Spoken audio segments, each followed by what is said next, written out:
मांगत तुलसीदास कर जोरे, बसहूँ राम सिय मानस मोरे। तुलसीदास जी को राम पर जितना भरोसा है, जितना विश्वास है, जितनी आस्था है, श्रद्धा है, उसके यदि कण मात्र भी हमें प्राप्त हो जाए तो बेड़ा पार हो जाए। कण मात्र से हमारे पास अभी जो भरोसा है, राम के प्रति जो विश्वास है, वह तो जुगनू की टिमटिमाहट की तरह है। अभी टिमटिमाता है, जगमगाता है, जोर मारता है, फिर शांत हो जाता है, संदेहग्रस्त हो जाता है, फिर दोबारा कुछ उपलब्धि होती है, फिर जाग जाता है, और जरा सी कुछ हानि होती है, फिर बुझ सा जाता है।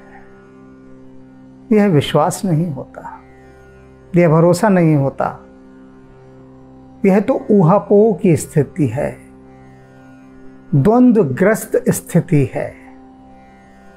भरोसा तो तुलसीदास जी को है। वे कहते हैं ना, एक भरोसो एक बल, एक आस विश्वास।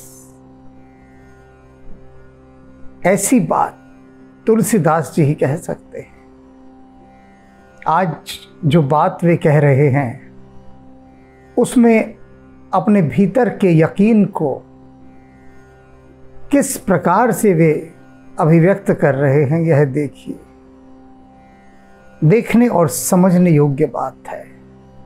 गहरे विश्वास की बात, संकट से घिरे हुए हैं, लेकिन उसके बाद भी भीतर एक अटूट विश्वास है।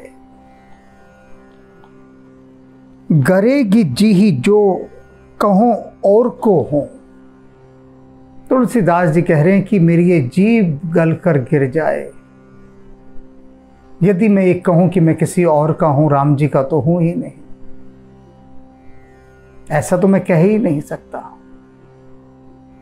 कह ही नहीं सकता, और कह दूं तो ये जीभ गल कर गिर जाए। राम जी के अतिरिक्त मैं किसी और का हूं ही नहीं। मेरी ये जीभ कभी कह ही नहीं सकती कि राम के अतिरिक्त मेरा कोई और है, और कोई नहीं है। जानकी जीवन, वे मेरे राम जी। तुलसीदास जी यहाँ देखिए, प्रभु श्री राम के लिए जिस शब्द को उपयोग में ला रहे हैं, कह रहे हैं हे जानकी जीवन। राम नहीं कहा यहां पर, रघुनाथ नहीं कहा, रघुराई नहीं कहा, कह रहे हैं हे जानकी जीवन, यानी सीता जी के जीवन आप ही हैं। सीता जी के सारे प्राण आप ही पर टिके हैं, आप ही उनका जीवन है। हे जानकी जीवन, जन्म जन्म जग जाग्यो, जन्म जन्म जग जयायो, तिहार ही कोर को हूं। कि जो इतने जन्मों जन्मों से मैं खा रहा हूं, जन्मों जन्मों से, ये तुम्हारे ही कौर को, तुम्हारा ही कौर, तुम्हारा ही निवाला दिया हुआ खा रहा हूं, तुम्हारे ही टुकड़ों पर पल रहा हूं जन्मों जन्मों से। हम सच पूछिए तो किसका दिया खा रहे हैं? राम का दिया खा रहे हैं। और कौन है देने वाला राम के अतिरिक्त? राम ही तो दे रहे हैं। लेकिन मनुष्य 4 पैसे क्या कमा लेता है, स्वयं दाता होने के अहंकार से भर जाता है कि मैं दाता हूं, मैं दे रहा हूं। देखिए दानी को, जो दान देते हैं, भीतर कितने अहंकार से भरे होते हैं, गर्वित। जिसे दान दे रहे होते हैं उसके प्रति दया भाव से भरे होते हैं। दया भाव कोई अच्छा भाव नहीं है, ज़्यादा करुणा उच्चतर भाव है। दया का मतलब होता है किसी की बुरी हालत को देखकर आप स्वयं को महान समझते हुए उसे कुछ दे रहे हैं, उसे दया भाव कहते हैं। दया दृष्टि तो परमात्मा ही कर सकता है, मनुष्य दया दृष्टि नहीं रख सकता, नहीं रख सकता। कैसे दया, जो स्वयं दया का पात्र है वह कैसे दूसरे पर दया कर सकता है? केवल राम जी ही दया कर सकते हैं, वे ही इसके अधिकारी हैं।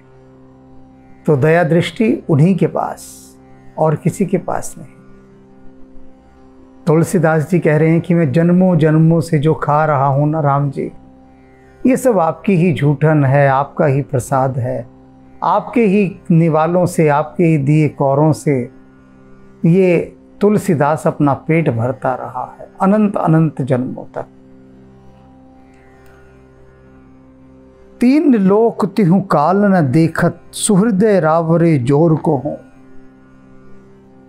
कि तीनों लोकों में, तीनों काल में हे राम जी, आपके जैसा दूसरा अन्यत्र देखने में ही नहीं आता। क्यों नहीं आता? क्योंकि आप अहेतु की कृपा करते हैं। बाकी सब तो हेतु की कृपा करते हैं, आप अहेतु की कृपा करते हैं। हेतु की कृपा होती है, कोई कारण होगा तो कृपा करेंगे। आपने कोई बहुत बड़ा अनुष्ठान कराया किसी देवता को प्रसन्न करने के लिए, दिन रात अखंड जाप चलता रहा, बहुत ब्राह्मण जिमाए, दान पुण्य दिया, तब वह देवता सोचता है कि भाई इसने इतना कर्म कांड किया, थोड़ा बहुत दे देते हैं, थोड़ा बहुत, वो थोड़ा बहुत दे देता है देवता। हेतु, हेतु कारण। और राम जी अहेतु की, बिना किसी कारण के अकारण अयाचित कृपा करते हैं। आपने याचना नहीं की, बिना याचना के ही जो कृपा करते हैं, अयाचित कृपा, बिना किसी कारण के ही जो कृपा करते हैं, ऐसे राम सरीखे अन्य कोई भी इस संसार में नहीं है, कोई भी, केवल राम ही है, केवल राम। तो तुलसीदास जी जो यहाँ पर प्रभु राम की इस अहेतु की कृपा की विशेषता बता रहे हैं, कोई सपने में भी नहीं सोचता और राम जाकर कृपा कर देते हैं। अहिल्या पाषाणवत हुई पड़ी थी, शिलावत हुई पड़ी थी। अहिल्या ने कोई चिट्ठी डाली थी राम जी को कि आइए, कोई हरकारे भेजे थे, कोई दूत भेजे थे, कहीं कुछ नहीं भेजा, कुछ भी नहीं। स्वयं आए राम जी, स्वयं आए कृपा करने, दया करने। उनकी कृपा दृष्टि से अहिल्या का उद्धार हुआ। सीता जी क्या बैठी थी बाट में, यह स्थिति हो गई थी कि विवाह होगा भी या नहीं। महाराज जनक बाद में, महाराज जनक बाद में, पहले पिता के रूप में जनक की जो हालत थी, सीता का विवाह ही नहीं हो रहा था। कैसे हो विवाह? शिव के धनुष पर कोई प्रत्यंचा चढ़ाए तो विवाह होना। विवाह के लाले पड़ गए थे। जनक अपना माथा ठोक ठोक कर रह जाते थे कि ये मैंने क्या किया, क्यों ये भगवान शिव के धनुष पर प्रत्यंचा चढ़ाने वाली प्रतिज्ञा रख दी। इससे तो मैंने अपनी बेटी को कभी भी विवाह ना हो उसका ऐसा मैंने प्रबंध कर दिया। तो मैंने खुद ही पैरों में रस्सी डाल दी अपनी बेटी के, ऐसी शर्त रखकर। बड़े पछता रहे थे जनक, बड़े पछता रहे थे। कहा भी उन्होंने सीता से कि मैं ये प्रतिज्ञा वापस ले लेता हूं, अन्यथा तेरा विवाह नहीं होगा। लेकिन सीता जी कहती हैं नहीं, आपकी बात मुड़नी नहीं चाहिए। आपने ये प्रतिज्ञा रख दी तो अब इसी प्रतिज्ञा से ही विवाह होगा, और नहीं हो तो ना हो। क्या आना बंद कर दिया था क्षत्रियों ने, आना बंद कर दिया था उस धनुष के पास। कौन अपनी इज्जत गंवाए, कौन गंवाए? पता है कि वो हिलना तक नहीं धनुष, तो उस सूची में उस राजा का भी नाम लिखा जाएगा, लो ये भी गए थे धनुष को उठाने। सिर झुकाकर लौटे। तो इससे तो अच्छा है यही कह दो कि हमें सीता से विवाह ही नहीं करना, वह तो अज्ञात कुला है, पता नहीं कौन माँ बाप हैं उसके कौन नहीं, हम तो राजे महाराजे हैं, उच्च कुल के हैं, हम सीता से विवाह करेंगे। अरे जाओ, हम नहीं करते विवाह। अब वो धनुष, वो तो एक हाथ से उठा के तोड़ डाले हम, वो तो हमें सीता से विवाह ही नहीं करना है, न जाने कौन जात। अरे जनक ने पाल पोस दिया, उससे कोई खून थोड़ी ना बदल जाता है, पता नहीं किसका खून। एक क्षत्रिय वर्ग ऐसा भी था जो सीता जी की उपेक्षा करता था, अज्ञात कुला। अब ऐसी विकट भयंकर स्थिति, कौन करे सीता जी से विवाह? दुनिया को तो बड़ा आराम आराम से दिखता है ना, हा हा सीता जी, राम जी आए, धनुष तोड़ दिया, विवाह हो गया, बात खत्म। दुनिया के लिए यही बात खत्म हो जाए तो अच्छा है। दुनिया बार बार देखती है, भीतर का दर्द किसने देखा? किसने देखा राम के भीतर का दर्द? सीता की व्यथा वेदना किसने देखी? कौन देख सकता है? अरे हनुमान जी दिखाएं तभी देख सकता है। हमने देखी है ना, तभी हम कह रहे हैं, देखी भी और लिखी भी है, यूं ही नहीं बोल रहे हैं। हनुमान जी बुलवा रहे हैं, हमारी क्या हिम्मत हम कुछ बोल जाएं। तो सीता का वो दुख, वो दर्द देखा नहीं जाता कि पिता कितने चिंतित हैं, और कोई विवाह करने योग्य वर नहीं। ऐसे में राम आते हैं अहेतु की कृपा करने, अहेतु की, कोई हेतु नहीं, बस विश्वामित्र के साथ आए हैं। विश्वामित्र कहते हैं जनक से कि मैं राम को वो धनुष दिखाने आया। तब जनक कहते हैं कि आप आए हैं तो मैं दिखा रहा हूं, कोई और आता तो बिल्कुल नहीं दिखाता, क्योंकि मैं शिव के धनुष का और अपमान नहीं कर सकता, किंतु मेरा सौभाग्य कि आप पधारे, आइए। और जहां पर हथियार रखे होते हैं, आयुधागार, वेपन्स का गोडाउन, वहां पर भगवान शिव का धनुष रखा, दिखाते हैं। विश्वामित्र कहते हैं राम, प्रत्यंचा चढ़ाओगे इस पर? राम कहते हैं गुरुदेव जैसा आपका आदेश, जैसा आप कहें। राम जी आदर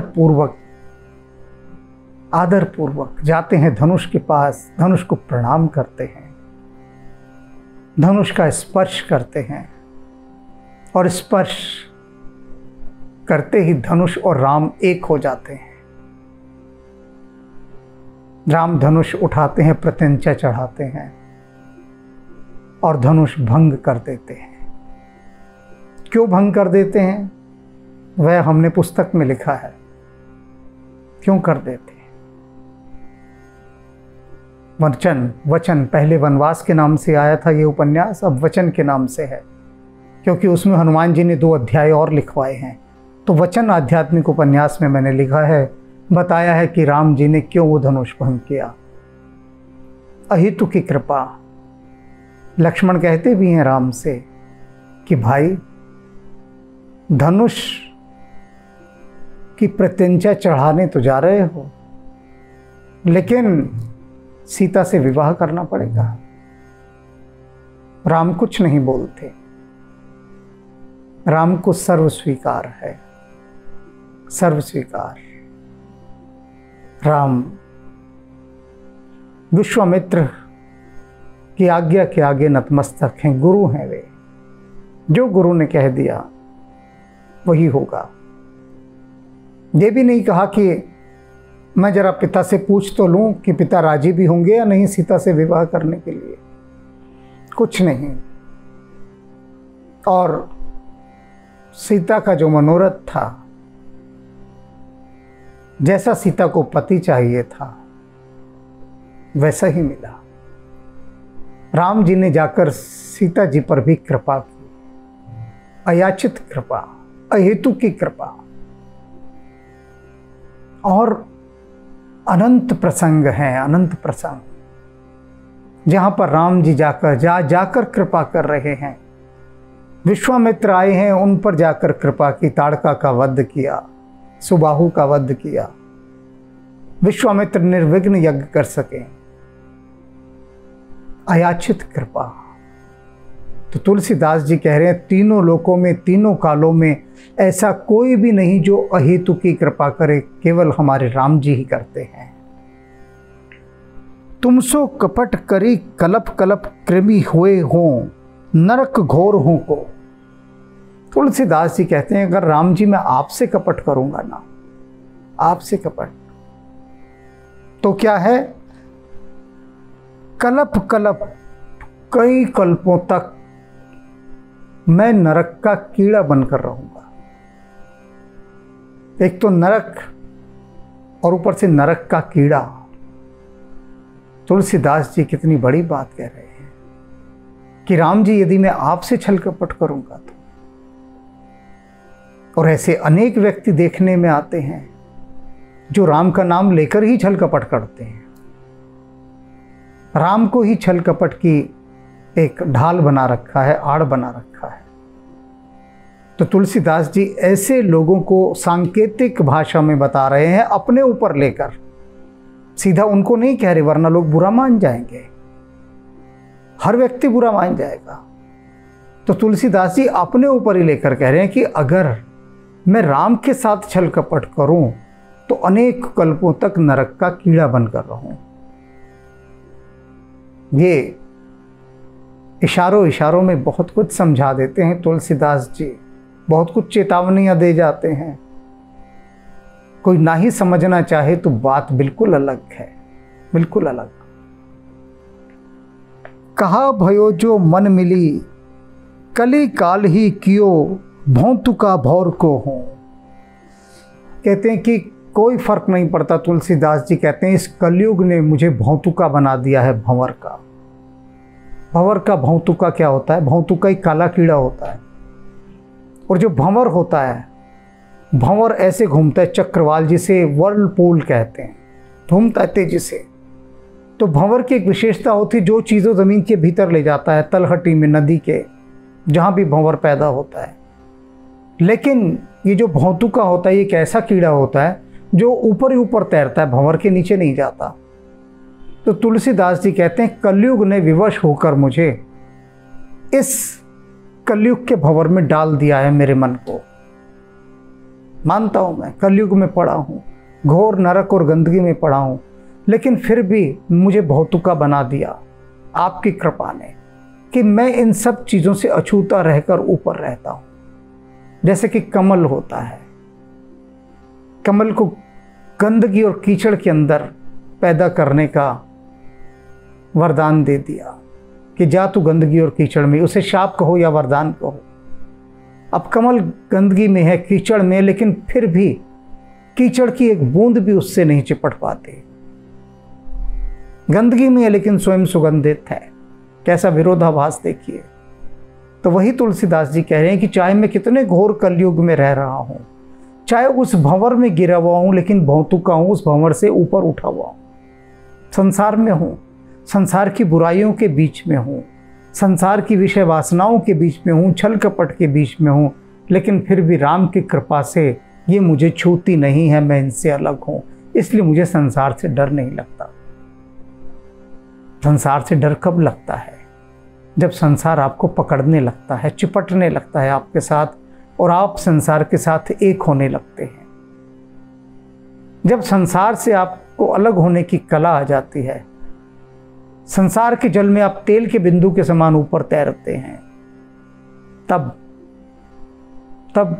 संसार आपको खेल लगता है, संसार आपको तब डराता नहीं। तुलसीदास सीतल ने यही बल बड़े ठिकाने ठोर को हों। तुलसीदास जी कहते हैं कि बस यही बात जानकर कि राम जी ने मुझ पर कृपा रखी हुई है, मेरे कलेजे में ठंडक पड़ी रहती है हर समय मैं शांत होता हूँ, परम संतुष्ट रहता हूँ, और कोई मेरा ठोर ठिकाना नहीं है। और इसी ठोर को ये मुझे गहरा विश्वास है कि राम जी ने मुझे आश्रय दिया है, मैं राम की शरणागत हूँ, राम ने मुझे अपनाया हुआ है। तो बस ये विश्वास ही मेरी ऐसी शक्ति बन जाता है कि ये कलयुग जैसा टुच्चा, ये जो अहित करने वाला है, ये मेरा क्या बिगाड़ सकता है, क्योंकि मैं तो राम के दरबार का एक सेवक हूं, कि उस ठौर को ठौर हूं। वो जो ठौर है राम दरबार, उस राम दरबार का मैं एक छोटा सा सेवक हूं। और राज दरबार का जो सेवक होता है, हिम्मत है किसी बदमाश की वो राजा के सेवक की ओर देख जाए। तो ये जो कलयुग रूपी बदमाश है, ये इसका इतना साहस नहीं कि मुझ तुलसीदास को, जो राम के दरबार का सेवक है, उसकी तरफ देख भी ले। ये मुझे बड़ा बल है, ये विश्वास है कि ये मुझे हाथ भी नहीं लगा सकता, क्योंकि मैं तो राम दरबार का सेवक हूं। इसे भरोसा कहते हैं, इसे विश्वास कहते हैं, घना विश्वास। सारी बुराइयों के बीच में है तुलसीदास।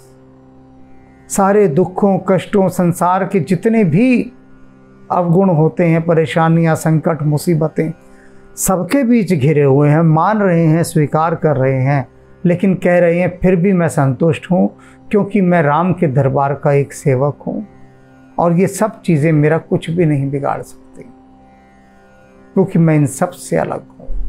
ये साक्षी भाव उसे ही आ सकता है जिसे राम पर भरोसा हो, जिसे राम पर भरोसा। तो हृदय राम के प्रति गहरे भरोसे से भरे, तभी तुलसीदास जैसी यात्रा वह कर पाएगा, तभी कर पाएगा। मूर्ति मारुति नंदन सकल मंगल मूल निकंदन मंगल मूर्ति मारुति नंदन पवन तनय संतन हितकारी हृदय विराजत अवध बिहारी मंगल मूर्ति मारुति नंदन मात पिता गुरु गणपति शारद शिवा समेत शंभु शुक नारद मंगल मूर्ति मारुति नंदन जय जय जय हनुमान गोसाई कृपा करहु गुरु देव की नाई मंगल मूर्ति मारुति नंदन बंदहो राम लखन वैदेही यह तुलसी के परम स्नेही मंगल मूर्ति मारुति नंदन सकल मंगल मूल निकंदन मंगल मूर्ति मारुति नंदन।